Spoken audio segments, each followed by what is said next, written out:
先生クジャク India is one of the largest producers of wheat in the world, second only to China in annual production. Given the country's growing population, a majority of this wheat is consumed domestically, with about roughly 8% of production generally being exported each year. Given the prevalence of wheat in most diets, a large processing ecosystem has developed in India over the decades. A young and rapidly growing processor of wheat is Megastar Foods, a wheat processing company based in North India. As always, nothing said in this video is investment advice or a recommendation to or not to buy, sell or hold any security. Megastar Foods manufactures processed wheat flour, which is the core ingredient in many bakery and everyday food products, such as bread, pasta and breakfast cereals. Wheat flour is widely consumed around the world. Its relatively inexpensive cost, compared to flours from other grains, has led to wheat being a primary agricultural product globally. Despite operating for less than a decade, Megastar Foods has a modern wheat processing facility of 1 lakh metric tons annual capacity in Punjab.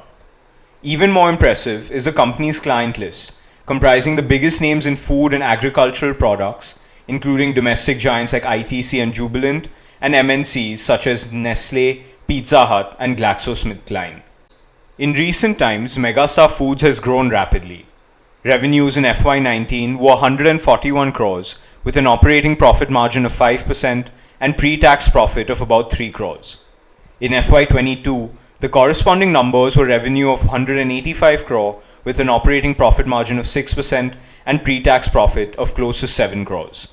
In the first half of FY23, the company has bettered its figures from full year FY19, registering pre-tax profits of over 4 crores with an operating margin of close to 7% on revenues of about 123 crore rupees. On the flip side, over this same period, the company has taken on significantly more debt. The company's total debt has increased from about 30 crores to over 80 crores as of September 2022.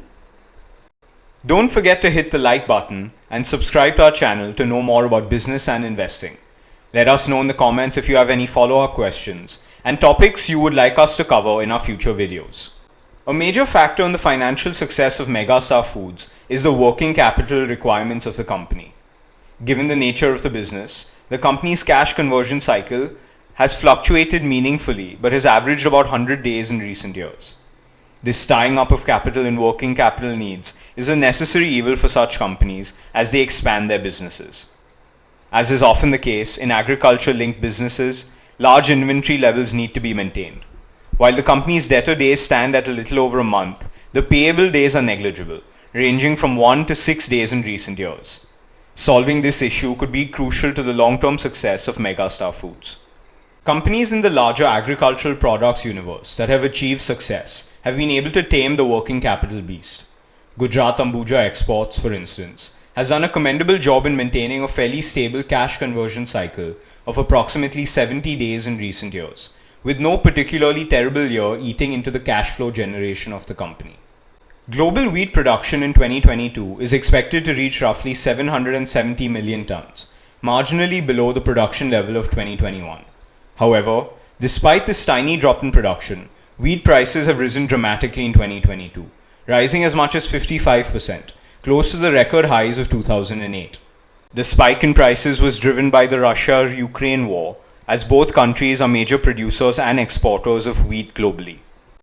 Wheat is arguably the most important agricultural product of India, accounting for close to a third of the country's total food grain production. However, poor conditions, such as delayed sowing, early onset of summer, and heat waves, particularly in March and April of 2022, led to lower yield and production, despite recording above average planted area. Similarly, poor conditions have harmed wheat crops in multiple parts of the world. As a result, in India, wheat has traded recently above the MSP. The problem of rising wheat prices globally was exacerbated when the Indian government banned wheat exports from the country, which until then were helping to compensate for the loss of exports from Ukraine. Initially, India was seen as a beneficiary of high wheat prices caused by the war, with the country increasing its exports in April of 2022 sixfold. Nonetheless, the government took the step to restrict exports so as to contain the wheat prices domestically. Consequently, The export ban raised prices globally but led to a decline in wheat prices domestically. While the macro factors are beyond the control of any one company, Megastar Foods has focused on building its own capabilities. The company has laid emphasis on automation and state-of-the-art facilities to drive down costs and enhance efficiency. Increased automation has not only reduced costs related to human intervention, but has also increased the speed with which the company carries out operations. Another focus area for the company has been its supply chain and logistics system focused on synchronized delivery. Let us know if you'd like a video on how synchronized delivery can prove to be a game changer for companies heavily reliant on physical logistics systems. Megastar sells 2/3 of its products to corporate buyers and the remainder to local vendors. The company has also paved the way for international expansion by obtaining necessary certification for exports to the US and the EU. As such, a normalization of wheat flour exports from India could be a significant development for the company. We hope you found this video useful in understanding the business of Megastar Foods and the wheat flour industry. Don't forget to like and subscribe. Thanks for watching.